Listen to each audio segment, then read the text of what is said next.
Now it's time for another assignment. So in this one, we're at a good place where you can get some practice using some of the skills we've already covered. What I want you to do is add a value that's going to show up here in our rock spawner script inside the inspector that allows us to set a float value of how much force we want to apply to the rock that we spawn. We want to make it a float number that can be positive or negative. So negative is going to cause it to go to the left, positive is going to cause it to go to the right with the force.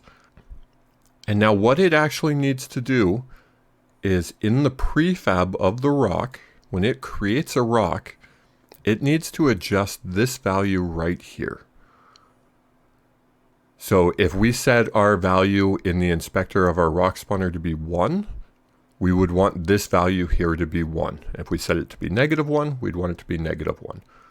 So instead of having to go into the rock prefab itself to modify this value anytime we want to control how fast our rocks spawn, it makes a lot more sense to be able to do it right here.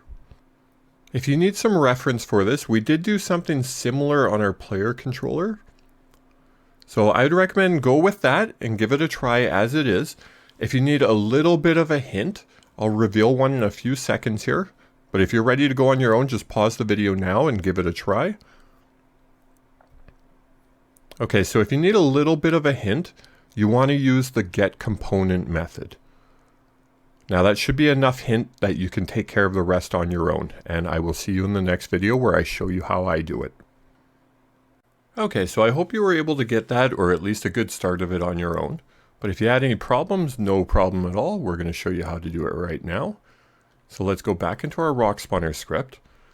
So in our spawn rock method, we instantiate a rock prefab and we put it into a game object called rock. So we already have access to the rock itself.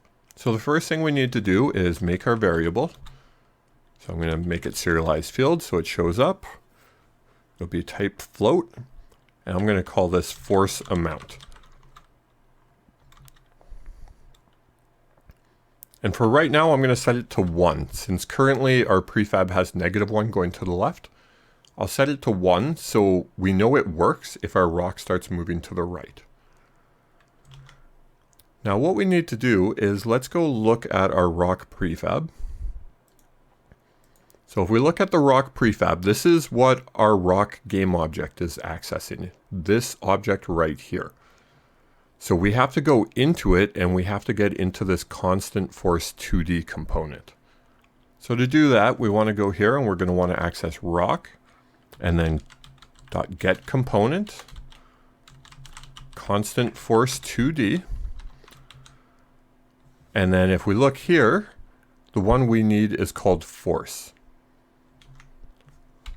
So if we type force, we have it right here, and we can just assign something into this. So now this isn't going to work exactly how you might expect it to. If we do force amount, it's going to give us an error. And if we look at it, cannot convert type float to unity vector 2.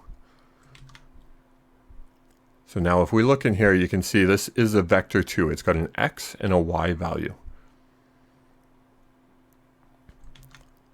So what we need to do is kind of like how we did our movement before.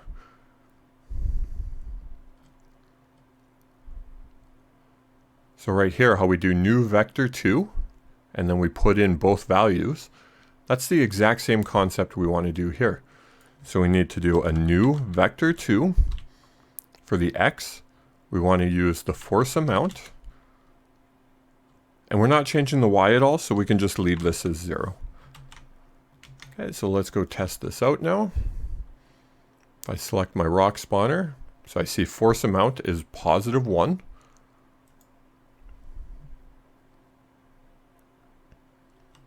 So my rock spawns, and you can see it's starting to move to the right. And now this one, because it's going to adjust this every time we spawn a rock, I could play around and change this real time and see this next rock is going to go -1 to the left. And then we could do 2, and the next one's going to go to the right even stronger.